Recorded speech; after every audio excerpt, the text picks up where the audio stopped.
idan kana so Allah ya karɓi buƙatar ka yanzu ka roƙi Allah a karɓe ta yanzu ba tare da an jinkirta ma ba, ka roƙi Allah da wannan sigar sunan Annabi Muhammad da Allah ya ambata a Qur'ani guda 4. Wa ma Muhammadu ma kana Muhammadu ala Muhammadin Muhammadu Rasulullahi sallallahu alaihi wasallam.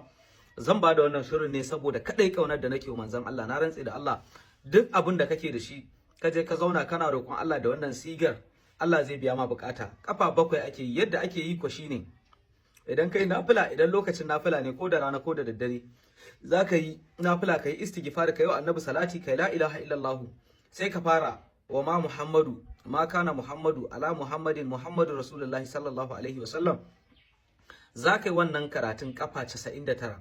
Idan ka faɗa kafa 99 na 99 da zai cika 100, idan ka ce wa ma Muhammadu ma kana Muhammadu ala Muhammadin Muhammadu Rasulullahi sallallahu alaihi wasallam, sai ka ce walladina ma'ahu ashiddau 'alal kuffari rahma'u bainahum tarihum ruk'an sujadan yabtaguna fadlan min Allah wa ridwana simihum fi wujuhihim nasar sujud zalika masalahum fit tawrati wa masalahum fil injili kadar inaka rajadahu fa azarahu fastagalada fastawi ala suqihi yujibul dhirra al yagiza bihimul kuffar wa adallahu alladhina amanu wa amilus salihati minhum maghfiratan wa ajran azima. Kaga ka karasa ayar hasura, shikenan daga ka zo ajran azima sai ka tsaya ka roki Allah bukatunka na cikin duniya. Wallahi azim Allah ba zai kunyata ka ba. Kana wannan addu'ar Allah zai amsa da wuri nan take, kuma na bada shi saboda manzon Allah. Amma na yi wa wanda ya sharing yayi wa annabi salati a comment izinin ya dauki wannan sirrin ya aiwatar, bukatar sa za ta biya. Na yi wa wanda ya liking, na yi wa wanda ya reposting, wanda ya amfanar da wasu da wannan addu'ar, na masa izinin ya dauki wannan sirrin ya je ya aiwatar albarkacin sayyidina rasulullahi. Abu na biyu, masu tambaya na sabulu da hayaki na dafa'i da jalabi. Sabulu ne wanda zai ma kariya, sabulu ne wanda zai ma budin harkoki, sabulu ne wanda zai buɗe kasuwancinka.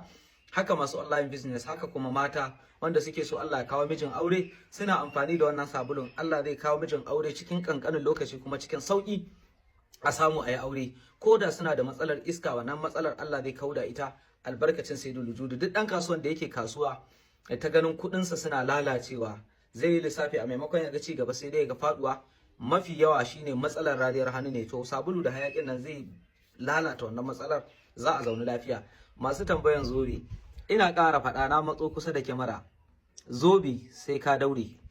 Amma wallahi ko ɗan siyasa ko basarake ko mai mulki ya sanya zoben nan, sai ya gode wa Allah, kuma sai ya tabbatar ya mai da me akwashi mazauninsa ne ko mene, saboda zai ga tasirin zobe a rayuwarsa.